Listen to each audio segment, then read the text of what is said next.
Is this okay? To start. Yeah.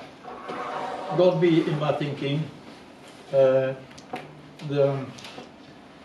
secularization of thought, culminating in the gender issue. The Church of God lives when every generation passes on what have been delivered to them.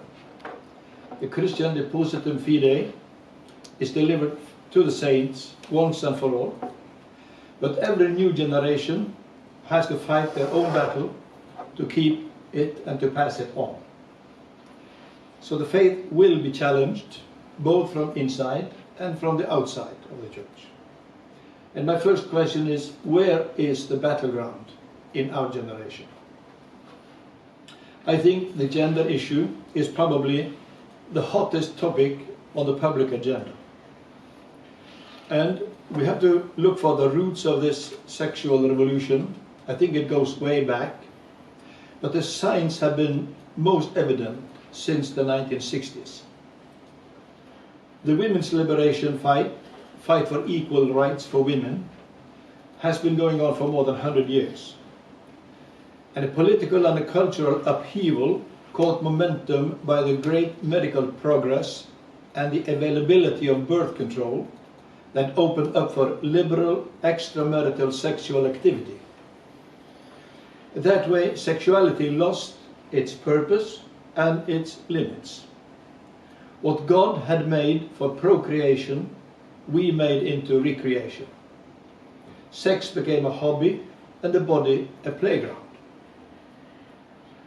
After the last turn of the century, a new phase came with the acceptance of same-sex marriages, with modern gender ideology and erasing of traditional gender categories, with a challenge from gender dysphoria and the transgender ideology. In all of this, we face a situation where old Gnostic ideas has triumphed over physical realities, like we heard in the first speech. Now, conservative Christians has usually reacted to these challenges wearing moral glasses, while the progressives, the sex revolution, for the progressive group, the sex revolution is all about completing the struggle for civil rights and non-discrimination. One author called the sexual revolution from the 1960s the worst setback for what has formed us and the air we breathe in Western culture, namely the God of the Bible and the Christ of the Gospels.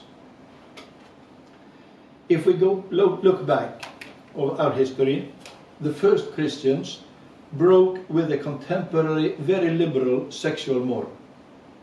The first and foremost, the thinking of practicing of marriage and family. They demanded for a man to stay with and to marry his woman, or to live in celibacy. We share everything except our wives, said Tertullian. So it is in the same area of life where the early church stood out as a culture-changing anti-culture that the major churches today are failing. And for the most part, this happened without much serious theological motivation. Churches embrace the pride ideology. Very few voices are lifted against the experiments of constructing children without mother and father, against surrogate mothers, and the buying and selling of children to please any thinkable variety of family. To some extent, the sex fixation and the body focus of the pride movement might be seen as a result of the alienation of the body in modern society. A cry of distress from a generation deprived of the body, when technical development made life easy and bodily work unnecessary. We need no longer walk to the well to carry water, no longer to grow our own vegetables and slaughter our own sheep. Food came pre-prepared in microwave packages. Washing machines, freezers, motorized aids took over any manual bodywork. And it was to the contemporaries like these that Pope John Paul II wrote and spoke about the theology of the body. And I think that made, at least in my thinking, it made a watershed for our theologians and for faithful who struggle to become at ease with themselves as bodily creatures. Christian theology should reintroduce, I think, the gospel of the body. The night when our Lord was betrayed was characterized by the same ingredients that any regular TV evening is in our houses. Intrigues, betrayal, murder, faithlessness, abuse of power, Me Too. The world is still related to Peter and to Judas. It's a perpetual night. But the reaction of Jesus differs from that of modern entertainment industry. That night Jesus took a bread, blessed it, broke it, and called it his body. And the word for body, sarx, is one of the most concrete words, literally meaning meat. Like in the Gospel of Christmas, the word became meat, sarx, flesh, and settled among us. Most unlike Allah, he sent a book when God sent a living human. Jesus' human body was sacrificed. He fasted and thirsted. It was a feet, the lowest part of the body, that he washed when the master gave the servants an example. For the word became flesh and blood and bread and water and wine. The word became thirst and hunger, tears and laughter, longing and missing. And this body fixation in its human realism is the most central part of the gospel of both Christmas and of Easter. Without the incarnate, no salvation for humans. Without Christmas, no Eucharist. Then it was that we saw God's glory, says the evangelist. For our daily life, this means that God will make our bodies whole. These bodies that bear all the marks of the life we have lived. The Lord not only forgives all our iniquities, says the psalmist, he heals all our diseases, and he redeems your life, your body, from destruction. Since the time of Noah, every generation has been a rainbow generation. I have set my rainbow in the clouds, and it will be the sign of the covenant between me and the earth, says God.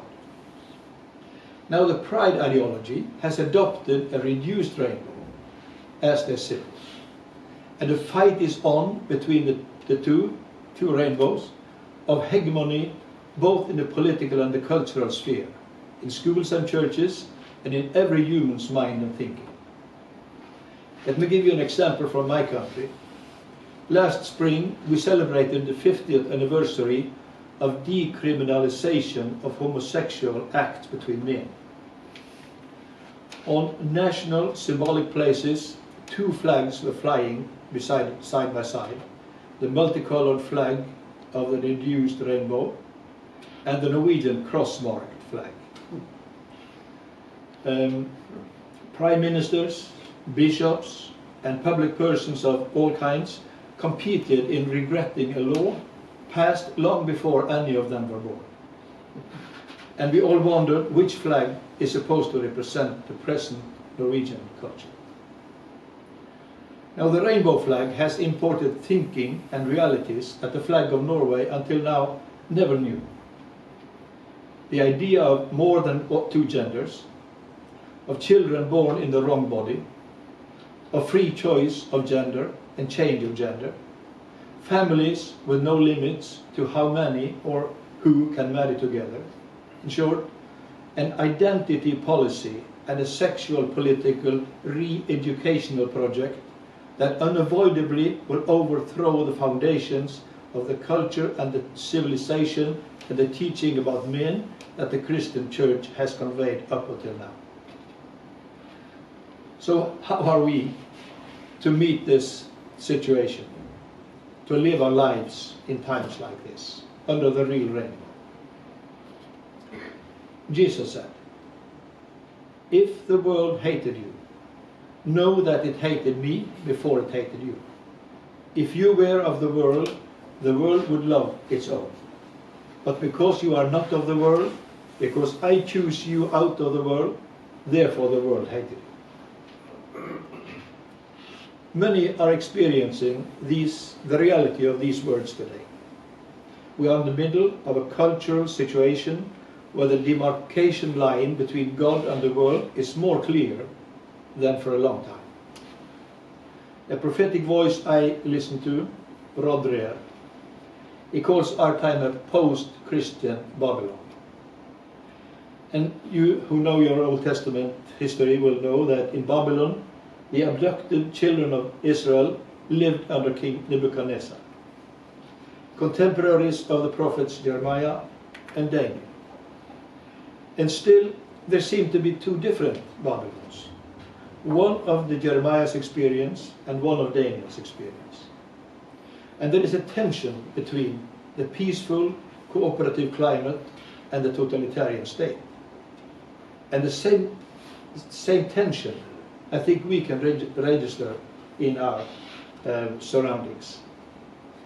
Prophet Jeremiah wrote from Jerusalem to the abducted Jews that God has placed them there for some time for them to get established, shape families, plant gardens, pray to the Lord for the city that it might prosper, have peace and progress. Not unlike the way we have lived in our societies for generations. But in Babylon were also Daniel and his friends, Shadrach, Meshach and Abednego.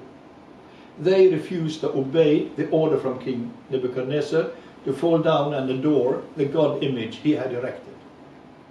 The four men in question had prominent positions in the royal government, but they objected to prosternate and worship the idol created by the king. They were thrown in the furnace, but the fire didn't harm them, and their experience changed the heart of the evil king. In our days, I believe, we have to do with both the letter of Jeremiah and with the courage of Daniel and his friends. Still, it is our duty to make families, plant gardens, pray for peace and progress for our cities. But it's urgent for us to discover when and where we must choose between the Nebuchadnezzar of our days and the true God. When are we tempted to betray God and chicken out? When is our courage put at trial for obedience for any cost? Some have taken it to be presumptuous and speculative propaganda of fear, talking of persecution of Christians in our Western world. As all of us who are grown-ups, we have known a society where most people recognized God and considered the Christian church a good thing and the teaching of the Christian church something positive. In Norway, I will refer for you an interesting debate that occurred about last year about the change of mode following the cultural upheaval of the student rebellion of 1968. A professor started the debate, and he claimed it was only the Church of Norway that the rebellion led to lasting change of mode. No, not with politics, not with the dominant political parties, not with the universities, but the church changed permanently. It was most willing to adopt to the demand of the dominant culture. The church had lost its authority and slowly lost its identity. People turned their backs on her as the church herself was being de-Christianized from the inside, more effectively than any prosecutor could have done. So when a preacher or a prophet or a steadfast believer dare to say in public that what everybody reckoned to be true is really untrue, then he will provoke hatred, the hatred of the world. So if he shall survive, he needs to know what he is of Is he of this world or is he of Christ? I think it was Mussolini who for the first time used the expression the totalitarian state. He said so in 1920. And he talked about a society led by one single party with no political opposition. Everything in the state, nothing outside the state, nothing against the state. And as time passed in the last century, we got several of these Babylonian societies. We have heard about some of them. Like the first Babylon, this was authoritarian regimes. They demanded absolute obedience. Society monopolized political power and demanded power of the human soul. There was a book title printed in Scandinavia last year with the title, When Minority Takes Majority Hostage. And I think that is a good signal of modern society's way towards totalitarianism. Our experiences remind us of the same, although our Western societies has been called soft totalitarian. To an extent that is true, because the new ideologies has not had to use brutal power to enforce its will.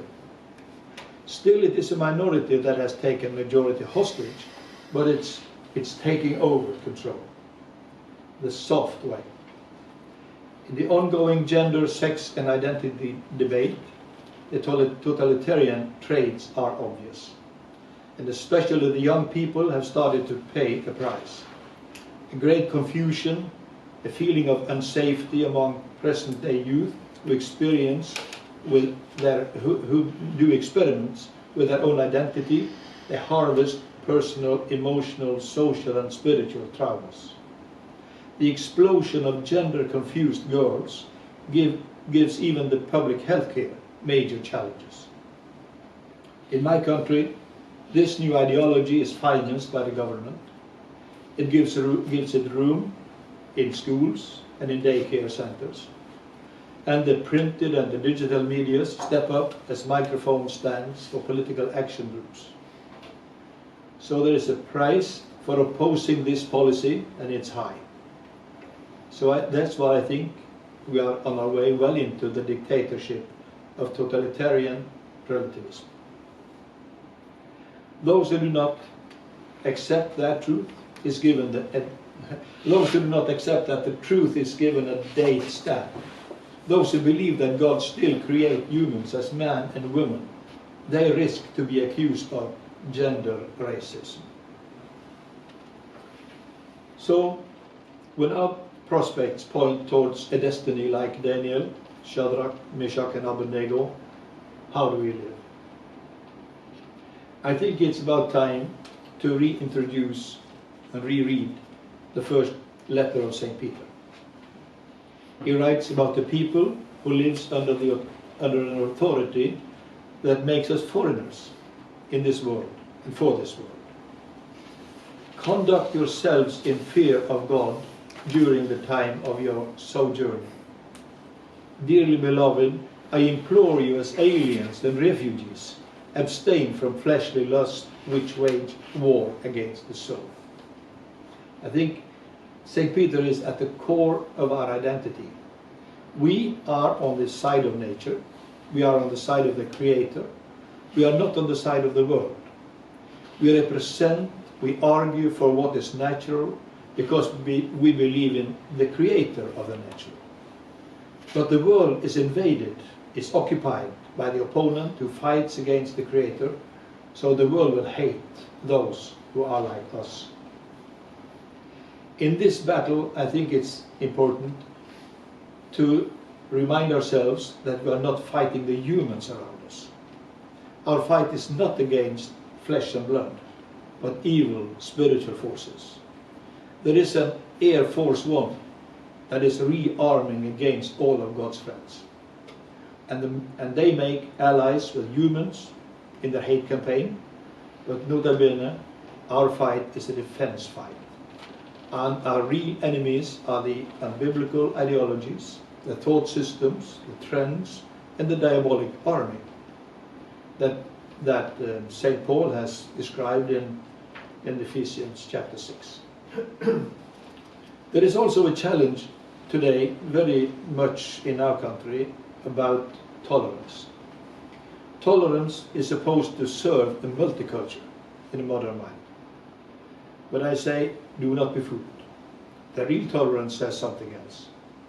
The false tolerance says that all opinions are equally good and that we will agree to disagree. That even the church can have mutually excluding views or dogmas. And that is a seductive tolerance. But, to conclude, do not be afraid of their terror, do not be troubled. That's Apostle Peter. Sanctify the Lord God in your hearts. Always be ready to give an answer to every man who asks you for a reason for the hope that is in you. St. Peter was probably the first one who formulated the slogan of the Scouts, be prepared. And we answer, always prepared. Vested with humility and respect for others is a radical and different strategy than what is most common of our days. The apostolic keyword is love, a radical and unexpected love. Do not repay evil for evil or curse for curse, but on the contrary bless, knowing that to this you are called, so that you may receive a blessing, says St. Peter, and echoing Jesus' Sermon on the Mount. There is a cost of showing friendly respect for those who deeply disagree with those who both condemn us and despise us. But the yardstick is always speaking the truth in love, so that we may fulfill the apostolic commandment to be conformed, not to be conformed to this world, but be transformed by the renewing of your mind, that you may prove what is the good and acceptable and perfect will of God.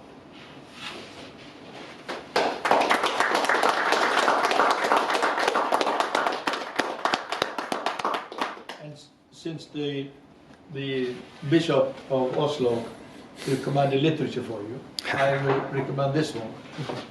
Her name is Abigail Favale.